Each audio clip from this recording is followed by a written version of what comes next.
जय श्री कृष्णा, राधे राधे। आप सभी भाई लोगों को मेरा नमस्कार और आप सबका हार्दिक अभिनंदन करता हूँ यूट्यूब चैनल देवान संगीत क्लासेस में। और उम्मीद करता हूँ कि आप सब लोग अच्छे होंगे, अच्छी तरह से अपनी पढ़ाई कर रहे होंगे और जो पढ़ाई है वो लगातार करते रहिए, क्योंकि पढ़ाई जीवन का मूल आधार है, जिसके बगैर जीवन अधूरा है। आपने अच्छी तरह से पढ़ाई को ग्रहण कर लिया और अच्छी तरह से पढ़ लिया तो आपके जीवन को संवार देती है शिक्षा। शिक्षा शेरनी का वो दूध है जो पीता है वो धारता है। सीधी बात है कि शिक्षा रूपी दूध में वो ताकत है जो सिंह की तरह गर्जना और धार होती है आदमी के अंदर। बाकी जिसने शिक्षा नहीं ग्रहण की वो गीदड़ की तरह भोगता रहता है और जीवन बेकार कर लेता है। तो देखिए, अपनी जो बात हो रही थी, अपनी बात चल रही थी आपकी जो हिंदी साहित्य जो आपकी सेकंड सेमेस्टर में कहानी की बुक है, उसमें से जो पर्दा कहानी है उसकी यशपाल जी का जीवन परिचय वो मैं बता चुका हूँ और कहानी की आधी वीडियो मैं पहले डाल चुका हूँ। तो देखिए, पर्दा कहानी एक सामाजिक कहानी कह सकते हैं, क्योंकि जो समाज का मध्यम वर्गीय जो जीवन है जिसमें मानव रहता है, तो सामाजिक जो विडंबनाएँ होती हैं जिसमें अनेक तरह की दिक्कत होती हैं कि आदमी गरीब रहता है, गरीब रहते हुए भी वो उन बहुत सारी चीज़ों को मैनेज करके चलता है जो अपने बाप दादा या पुरख की होती है। लेकिन वो समय अलग था और अब समय अलग है। हमारी सामर्थ्य, हमारी शक्ति, हमारी औकात वो नहीं है, तो हमें वो नहीं करना चाहिए। लेकिन इसमें इसी तरह की जो पीर बख्श है, इस कहानी का प्रमुख पात्र है, वो बराबर उस चीज़ को मैनेज करके चलता है जो अब नहीं हो पा रहा है। तो समाज की जो मध्यम वर्ग के समाज है उसकी जो विडंबना है, जो गरीबी है, जो ऋणग्रस्तता है, अनेक तरह की जो बाधाएं चलती हैं, उन्हीं को आधार मान के यशपाल जी ने इस कहानी को लिखा है। तो देखिए, जैसे अपने बीच बात चल रही थी कि पर्दा का मतलब है कि प्रत्येक घर के अंदर जो पर्दा लगता है, पर्दा किसका संकेत है? पर्दा शान शौकत का भी संकेत है। एक पर्दा इज्जत आबरू का भी संकेत है। तो पर्दा क्या करता है कि घर भर की जो बुरी नज़र है उससे बचाए रखता है और अंदर की जो सीक्रेट चीज़ है उसको बनाए रखता है और शान शौकत जो है उसको भी बनाता है, दिखाता है। तो यहाँ जैसे बात हुई थी कि इसका जो प्रमुख पात्र है, प्रमुख पात्र जो है वो प्रमुख पात्र कौन है? प्रमुख पात्र कौन है? पीर बख्श। पीर बख्श जो है वो प्रमुख पात्र है इस कहानी। जैसे पीर बख्श ने कहा है कि मेरे दादा कभी चुंगी महकमे में दरोगा थे, तो अच्छा छोटा था लेकिन अच्छा खासा मकान था और उस पर बैठे नेचा गुड़गुड़ाया करते थे। ठीक है, नेचा गुड़गुड़ाने का मतलब है कि हुक्का पीते रहते। उनके दो बेटे दिखाए और दो बेटे कौन कौन थे?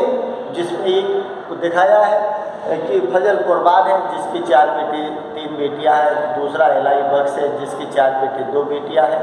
तो इलाई बख्श के जो बेटे हैं उस परिवार का हवाला दिया है। तो उस परिवार में कौन है? 4 बेटे हैं, जिसमें पहला बेटा डाकखाने में 20 रुपये में क्लर्की में लग गया, दूसरा बेटा अस्पताल में कंपाउंडर हो गया, तीसरा बेटा स्कूल में मुदरिस हो गया, शिक्षक बन गया। चौथे नंबर का प्रमुख पात्र है पीर बख्श। ये जो कहता है कि मैं 5वीं क्लास से आगे तक नहीं पढ़ा, इससे ज़्यादा मैं नहीं पढ़ा। तो अब इसमें यशपाल जी ने जो वर्तमान की शिक्षा प्रणाली है उसके ऊपर भी व्यंग्य किया है कि पहले की शिक्षा और अब की शिक्षा में रात दिन का अंतर है। क्योंकि पहले की शिक्षा मिडिल क्लास की शिक्षा से कलेक्टर डिप्टी कलेक्टर तक बन जाते थे, लेकिन आज की जो शिक्षा है ना वो 20 रुपये से ज़्यादा कुछ नहीं दे सकती। फिर दूसरी बात कि जो शिक्षा है वो बच्चों के ऊपर भारी है, वजन है, और दूसरे माँ बाप के ऊपर भी भारी है कि माँ बाप कहाँ तक पढ़ाए, कब तक पढ़ाए बच्चों को। किताब है, कॉपी है, पेन है, फीस है, अनेक तरह की, लेकिन फिर भी शिक्षा कर लेने के बाद भी वो जीवन कोई ज़रूरी नहीं कि वो सुधार दे। तो शिक्षा पर भी उन्होंने थोड़ा सा व्यंग्य किया है। तो अपनी बात यहाँ तक हो गई थी, जिसमें फजल कुर्बान का परिवार है और इलाही बख्श का परिवार है। तो यहाँ पीर बख्श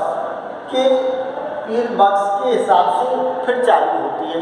जैसे उसने कहा है कि हमारा परिवार अल्लाह की बरकत, अल्लाह की मेहरबानी, उनके आशीर्वाद से बरकत होती चली गई, और अब जो घर परिवार के जो सदस्य हैं वो बढ़े तो मकान कम पड़ा, और कम पड़ा तो फिर एक जगह रहना दूभर हो गया। तो फिर मैं कहीं दूर जाकर, अलग जगह जाकर मैंने क्या लिया है, मकान लिया है। अब वो पीर बख्श कहाँ गया है, परिवार जिसमें दिया है कि कच्ची बस्ती, कच्ची बस्ती, उस कच्ची बस्ती का नाम क्या दिखाया है, सितवा। कि सितवा कच्ची बस्ती में रहता हूँ, कि मैंने सितवा कच्ची बस्ती है, और इसमें जो मकान लिया है वो मकान किसका है, जिसमें क्या दिया था, सूरज पांडे। ये मकान जो है सूरज पांडे का है, और इस मकान को भी 2 रुपये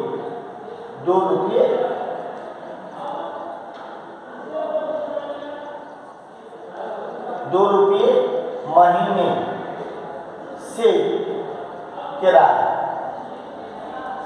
कि 2 रुपया महीने किराए के हिसाब से मैंने सितवा कच्ची बस्ती में मकान लिया है। और अब मैं और मेरा परिवार सितवा की जो कच्ची बस्ती है, ये कच्ची बस्ती जो दिखाई है ना, ये उन बदमाश लोगों की बस्ती दिखाई है, जो मजदूर हैं, जो निम्न वर्ग के हैं, जो सारे लोग बदमाश गंवार जो हैं, सारे इसी कच्ची बस्ती में रहते हैं। जो दिखाया है उसने कि सड़क पर जो नल लगा है उससे टप टप पानी टपकता रहता है, और वहाँ जल की काली धारा है, जो गंदा पानी भरा है, उसके ऊपर मक्खी मच्छरों के बादल उमड़ते रहते हैं। पास में ही भटियार धोबी है जिसकी भट्टी चलती रहती है, पास में ही वर्षों पर जिसके कुली भी काम करते रहते हैं। और तो इस तरह के जो चीज़ें हैं, मोची वगैरह की दुकान है, खाल वाल धुलाई का काम करते हैं उनके।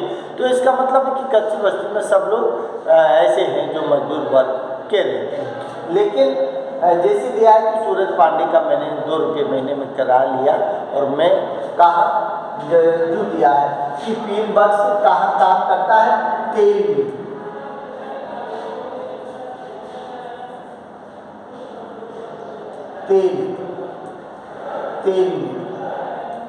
मिल में क्या करता है, नौकरी करता है तेल मिल में। कौन, पीर बख्श।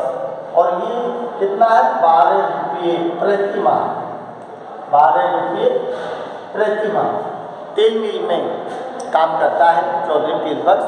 और तेल मिल में क्या है, मुंशीगिरी,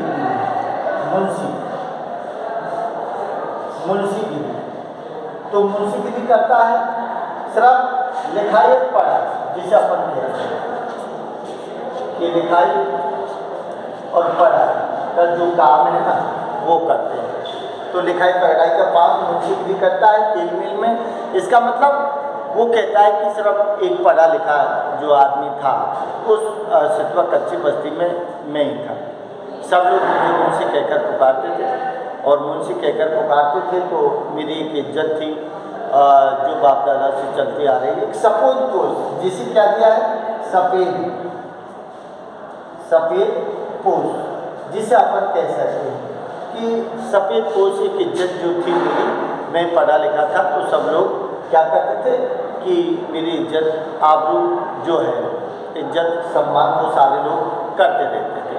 तो उसके हिसाब से अब वो क्या कहता है कि देखिए परिस्थिति समय जो है वो एक सा नहीं रहता, और वो क्या करता है कि जो घर के रास्ते हैं उसमें उतार चढ़ाव बहुत सारे चलते रहते हैं। तो कभी जो घर वाली है उसकी तबीयत खराब है, कभी बच्चों की तरफ खराब है, तो अनेक तरह के उतार चढ़ाव समाज के परिवार के जो लोग हैं उनके बीच चलता रहता है।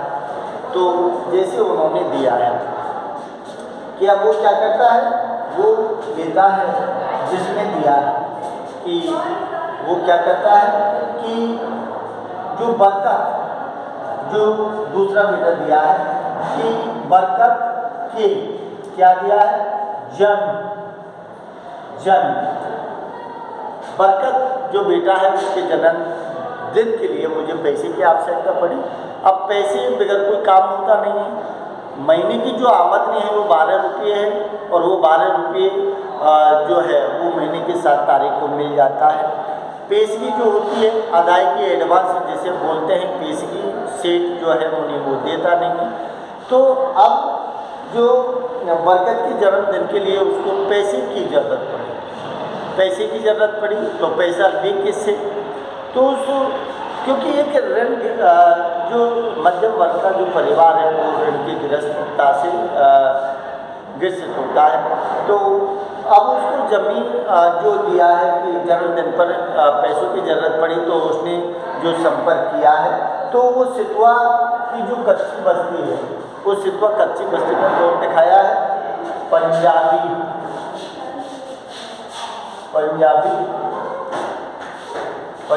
बब्बर अली खान। ये पंजाबी बब्बर अली खान जो सारे के सारे जो सितवा कच्ची बस्ती के लोग मजदूर वर्ग है ना, वो सारे के सारे लोग पंजाबी खान से ही क्या लेते हैं, ऋण लेते हैं, कर्ज लेते हैं, सारे के सारे कर्ज लेते हैं। और वो कहते हैं कि मैंने भी देखा है उसको जिसके कर्ज लिया है उनके घर पर दरवाजे पर डंडा पीटते हुए, उनको बेइज्जत करते हुए देखा है मैंने, कई बार उनको बचाया भी है।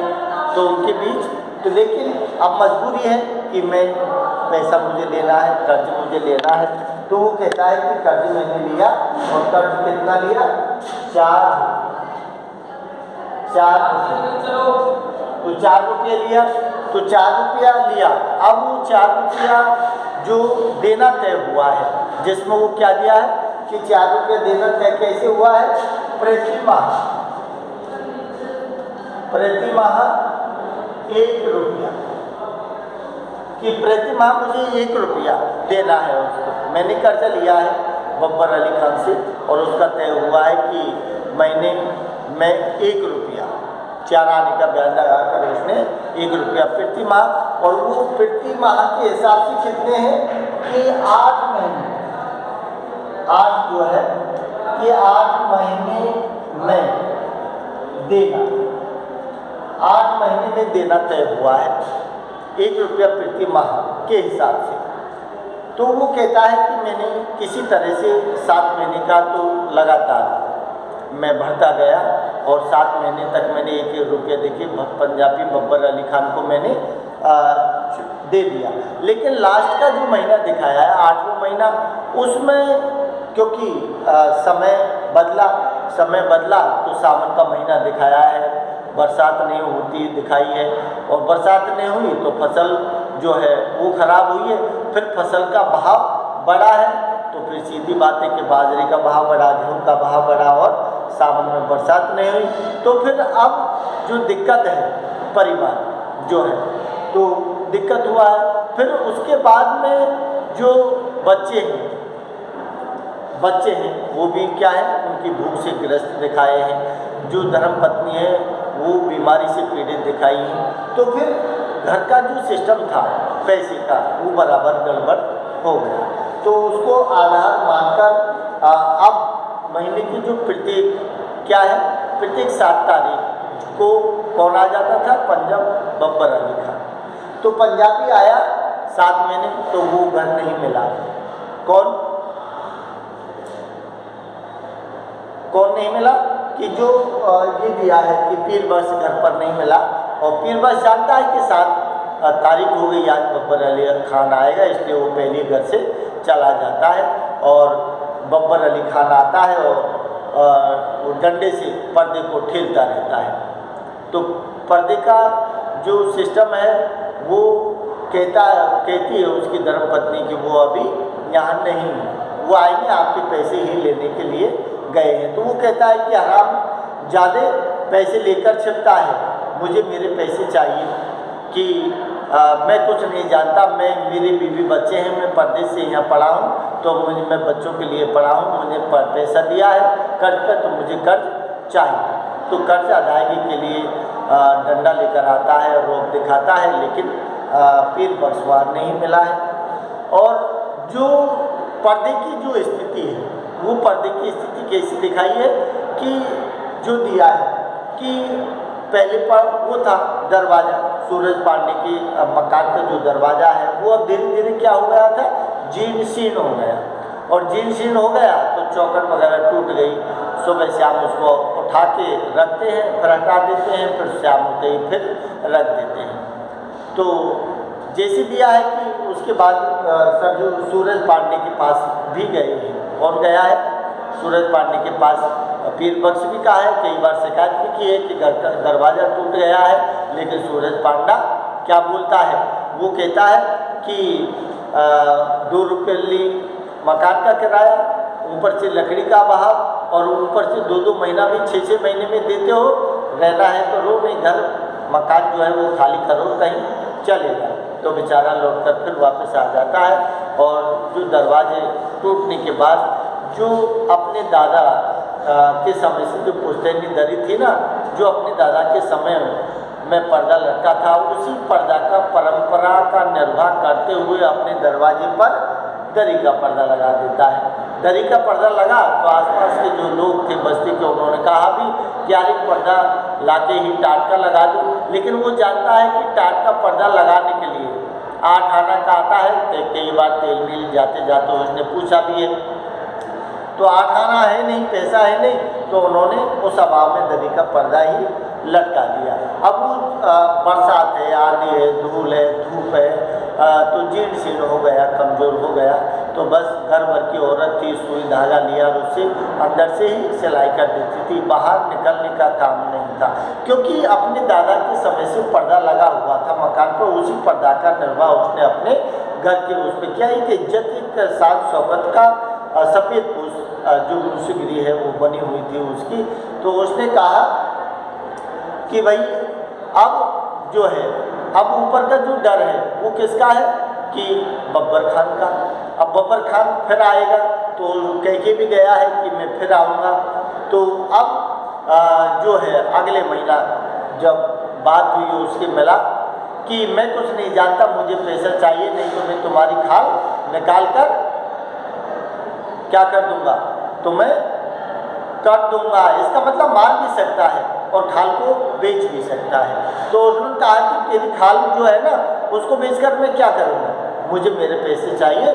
और वो जिस तरह से पीर बख्श उसकी थोड़ी और मिन्नत मांगता है, निवेदन करता है, तो वो अगले महीना जो 7 तारीख है उस 1 रुपया की जगह 1.25 रुपया, अब क्या है कि 1 की जगह क्या दिया है, 1.25 रुपया जो है 1.25 रुपया। इसका मतलब 1 रुपया 25 पैसे, 1 रुपया 25 पैसे दे तैना हुआ है, तय हुआ, तय कि 1 रुपया 25 पैसा, इसका मतलब 1.25 रुपया देना तय हुआ। और उन्होंने कहा कि मैं अगली 7 तारीख को आपको 1 रुपया जो रहा है ना आपका, उसकी जगह 1.25 रुपया मैं आपको दे दूँगा। जैसे तैसे टल जाता है बब्बर अली खान। लेकिन आप जानते हो कि अब बब्बर अली खान जो है वो मतलब जो समय हुआ है कि 1 महीना निकलने में कुछ नहीं लगता, और वो महीना निकल कर आ जाता है। शाम 7 तारीख होते ही बब्बर अली खान उसके घर आ जाता है। इसी दौरान समय का परिवर्तन हुआ है, सावन आया है, बरसात नहीं हुई, बाजरे और गेहूं का कीमत बढ़ गई। इधर परिवार के सदस्य हैं, जच्चा बच्चा, उनकी तबीयत खराब हो गई। तो पथ के लिए, पथ का मीन्स रोगी जो बीमार है उसकी धर्मपत्नी, उसके लिए गेहूं की रोटी चाहिए। तो अब पेशगी जो है उसने एडवांस ले ली है तेल मिल से, तो अब वो कैसे अदायगी करेंगे, तो अब उसकी रूह, उसकी आत्मा कांपती है किसके, पंजाबी बब्बर अली खान के सामने जाने से। तो वो कहता है कि अब वो जो अब जो महीना बीता है तो तेल मिल में जो पेशगी ली है करते करते 4 रुपया मिले हैं टोटल, 4 रुपया बचे हैं। 4 रुपया में से 1.25 रुपया उसको बब्बर अली खान को देना है। लेकिन जाते जाते वो कहाँ चला जाता है कि आते आते 4 रुपये लेकर मंडी चला जाता है। मंडी में से पत्त के लिए, इसका मतलब उसकी पत्नी है, रोगी है, उसके लिए गेहूँ लेके आया है, बाजरा लेके आया है, बच्चों के लिए कुछ खाने के लिए लेके आया है, और वो सारी बात को भूल जाता है और मन उधर मुड़ जाता है।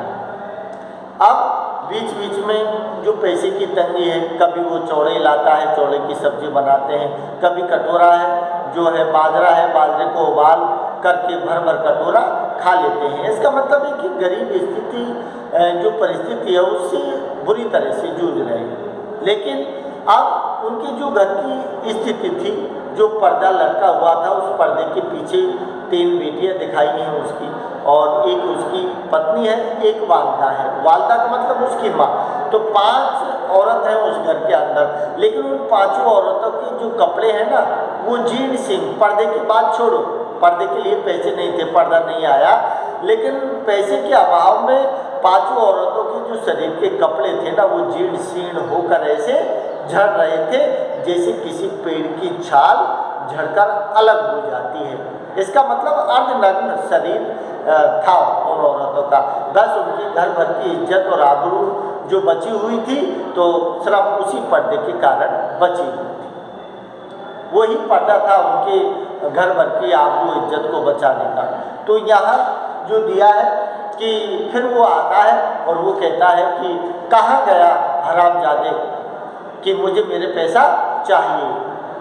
तो अब ये बात जब होती है तो वो उस दिन काम से छुट्टी थी, इतवार था, तो वो जा रहा था, सोच रहा था उससे पहले ही 7 तारीख जो है उसको सुबह आगमते हैं बब्बर अली खान।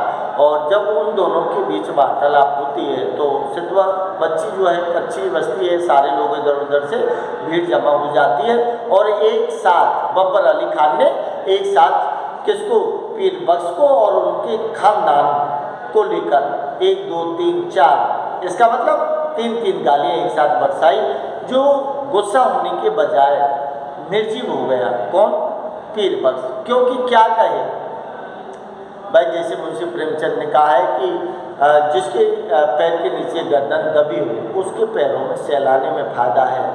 इसीलिए कर्जवान हमेशा कर्ज है, इसलिए विरोध नहीं करता है, वो हाथ जोड़ता है और माफ़ी मांगता है कि घर की तबीयत और जो बच्चे हैं और घर परिवार जो है उनकी तबीयत खराब थी, इसलिए मैं नहीं दे पाया, अगली बार आपके मैंने। तो वो नहीं मानता है कि वो कहता है कि नौकरी करता है, क्या करता है, पैसा, मुझे मेरा पैसा चाहिए। पैसा नहीं देगा तो क्या दिया है कि तुम्हारे घर के बर्तन हैं उनको बेचो, तुम्हारे कपड़ों को बेचो, तुम्हारे तो वो कहता है कि घर में न कपड़े हैं, न बर्तन हैं, न कुछ है। लेकिन बब्बर अली खान इस बात को नहीं मानता, वो कहता है कि कुछ नहीं तो तुम्हारी खाल बेचो, खाल बेचो, लेकिन मुझे मेरे पैसा दो।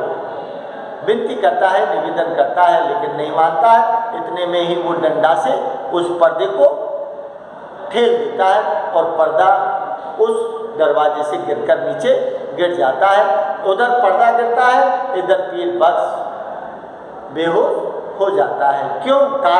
कारण ये थी कि ये पर्दा ही एक अवलंब था, एक सहारा था उस घर की इज्जत को बचाने का जो बचा हुआ था। तो पर्दा गिरते ही पीर बख्श भी गैर होश के गिर जाते हैं। इसका मतलब कि अब सब कुछ खत्म हो गया।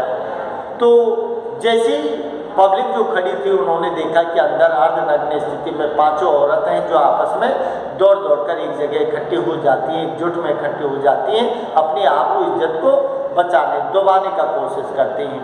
लेकिन जैसे उसको बब्बर अली खान को दिखाई दिया और लाहौल बिला, उसने बोला लाहौल बिला हे ईश्वर, और वो कहकर थूक कर वहाँ से एकदम चला जाता है। और पीर बख्श जो है अब जैसे होश आया और वो उठा उठा तो अब उसको पर्दा उठाने की हिम्मत नहीं रही उसमें।